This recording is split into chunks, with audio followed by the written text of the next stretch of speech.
I'm going to read you a statement, and then would you tell me if it's true?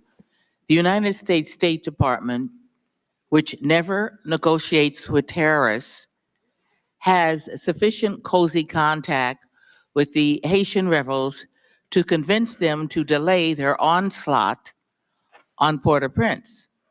Even after the rebels rejected terms of settlement acceptable to President Aristide, in a matter of hours, the State Department acceded to the rebel demands, which was the removal of President Aristide.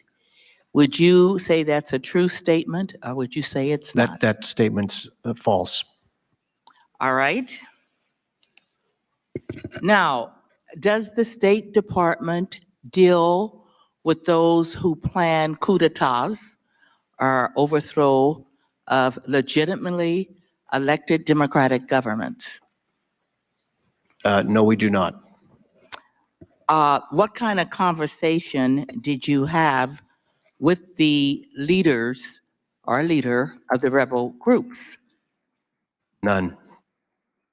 All right. How then did you know they would not accept the proposal that was offered and agreed to by President Aristide? The conversations we had were with the civilian democratic opposition, representatives of political parties and civil society, not with the so-called rebel groups, which I prefer to refer to as criminal gangs.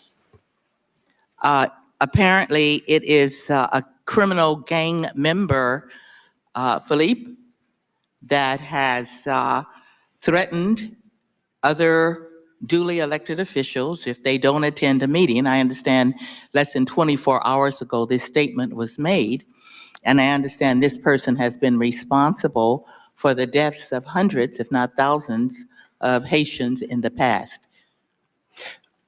I didn't see the statement you're referring to, ma'am, but we have communicated to the so-called rebels, criminal gangs, that they should lay down their arms and leave the city.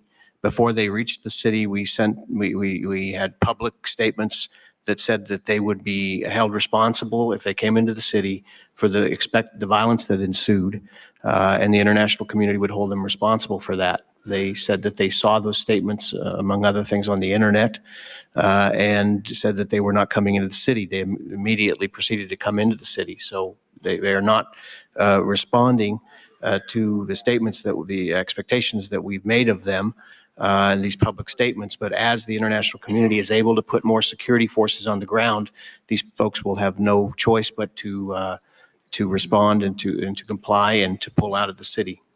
Is it true or not true that our Ambassador Foley, met with the rebel leader today? That's not true. Foley. He did not meet with him today. No, he did not. Maybe before? I don't think he's ever met the man. Okay, maybe the Associated Press got it wrong. I know they do get some things wrong, but it is in the Associated Press today, and I will see that you get a copy. A day after declaring himself Haiti's new military chief, rebel leader Guy Philippe met briefly with U.S. Ambassador James Foley at the envoy's residence on Wednesday. Neither side would comment about the contact. That's false. The meeting that I know that Ambassador Foley had was with Yvonne Neptune, who is President Aristide's prime minister, and with the president of Haiti, Boniface Alexander. As far as I know, Ambassador Foley has never met with the guerrilla leader.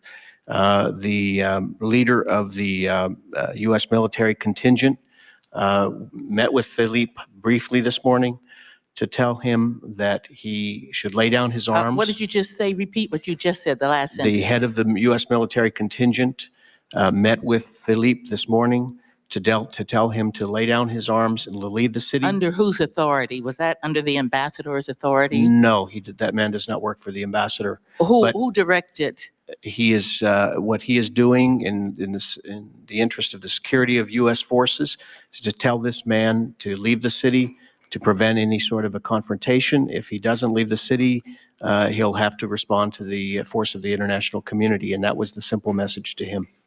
Well, I would suggest strongly that the State Department immediately contact Associated Press to clarify this that is going out over If I may, email. I've Yes, got sir. got a latest quotation of 2:57 this afternoon from the Associated Press, so it saves you the trouble of finding out. Rebel leader Guy Philippe said Wednesday his forces laid down their arms as U.S. Marines fanned out through the Capitol, rifles at ready to help restore some order amid Haiti's bloody uprising.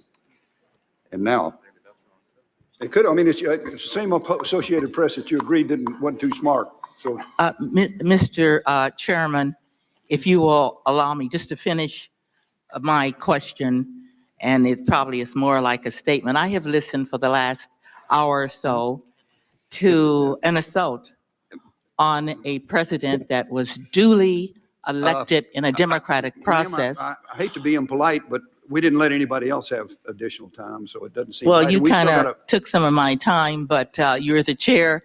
You can do that. But there is definitely a double standard. The time had already Thank you, expired. Mr. Chairman. Mr. Rangel.